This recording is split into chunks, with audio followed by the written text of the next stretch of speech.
Hi folks, you're with Tacitus today at your Pushback channel.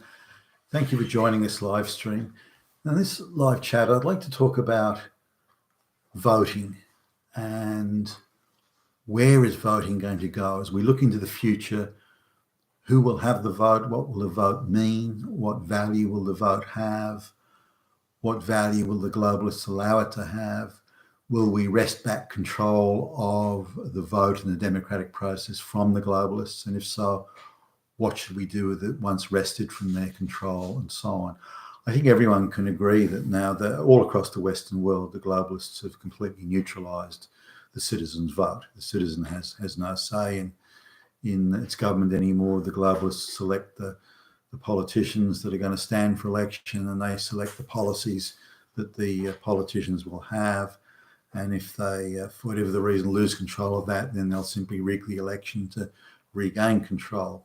So right now, voting has been neutralized all across the Western world. So what would be the future? What sort of voting and democratic process would you like? Should everyone have the vote?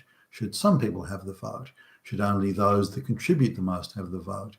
Should only those who sacrifice the most have the vote, and so on? So these are the big questions of the democratic process that have been going on for a long time. But maybe this is a good time to ask those questions again, given how successfully the globalists have neutralized the democratic process and the vote.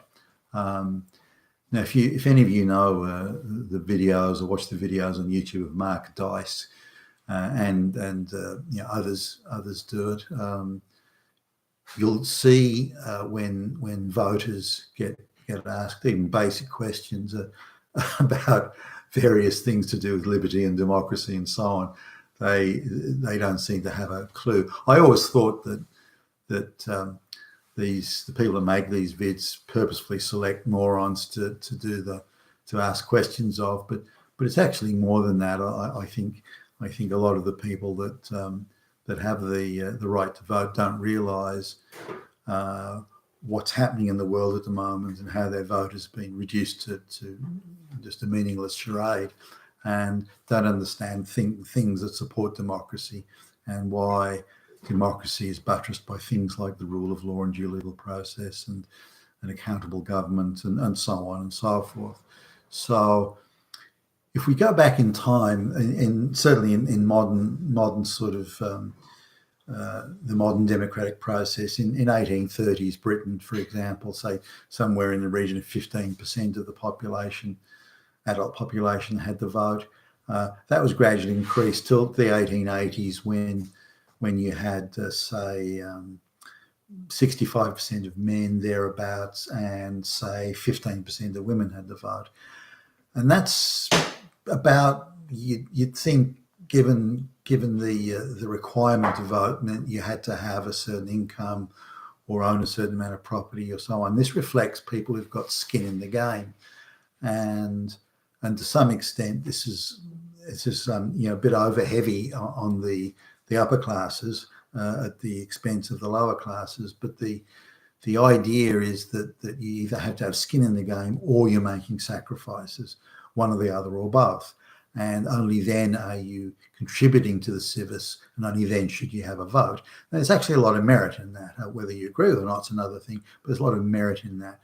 The right to vote should equal the sacrifices you make or your contribution to the civis in the sense of the responsibilities you take, thus skin in the game. Now, as soon as you get outside of that, you're looking at people who have neither of those things, who may not even understand the democratic process itself.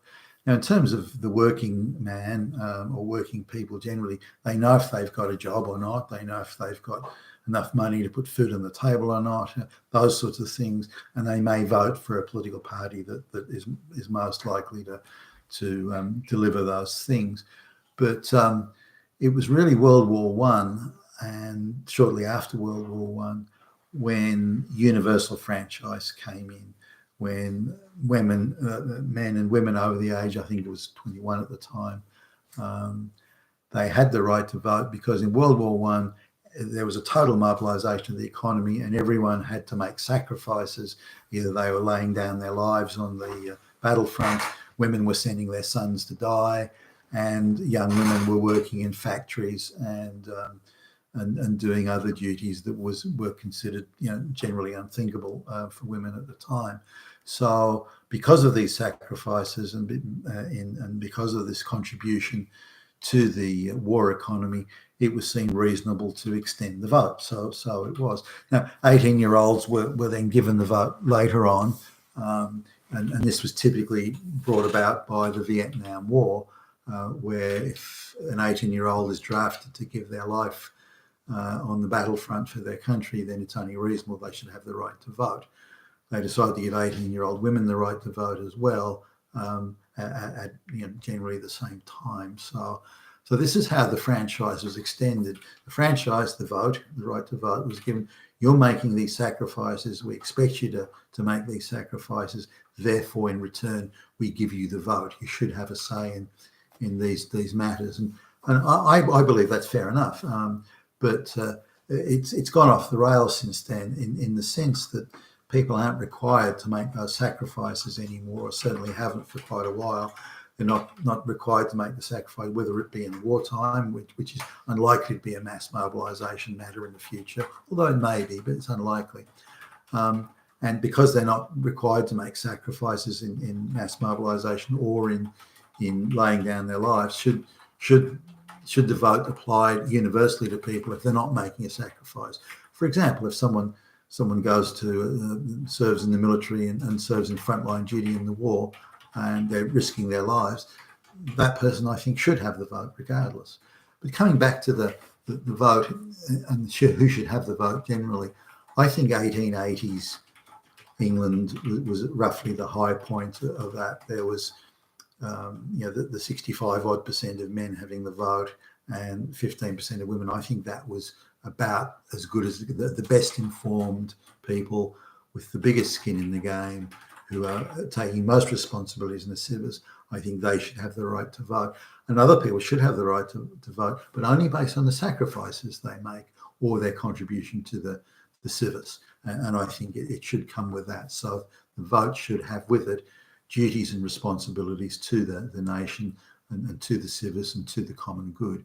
And people that want to goof off and take no responsibility, do nothing, make no sacrifices, I think there's a good case for saying, well, should those people have the right to vote unless they're prepared to take some responsibilities and make some contributions? And in the case of, say, people serving in frontline military, or maybe people serving in frontline firefighting, they go into the burning building to save the proverbial baby, that sort of thing. I think people like that should have the right to vote. And there are other categories that, off the top of my head, I can't think of, but people who are making that level of sacrifice and that contribution, I think, should have and should be rewarded with a vote. They should have a say in who governs us. Now, that means there's a lot of people who make neither a contribution and don't make a sacrifice. The mere fact that every now and again they may turn up to work for a job or something like at the corner store, that's not a contribution or a sacrifice that should merit the vote, in my view. But what do you think? Who should have the right to vote? Why should they have the right to vote? And what contributions and sacrifices should be expected of people before they have the right to vote? That's my take. I look forward to seeing your comments below. This is Tacitus Today, your pushback channel.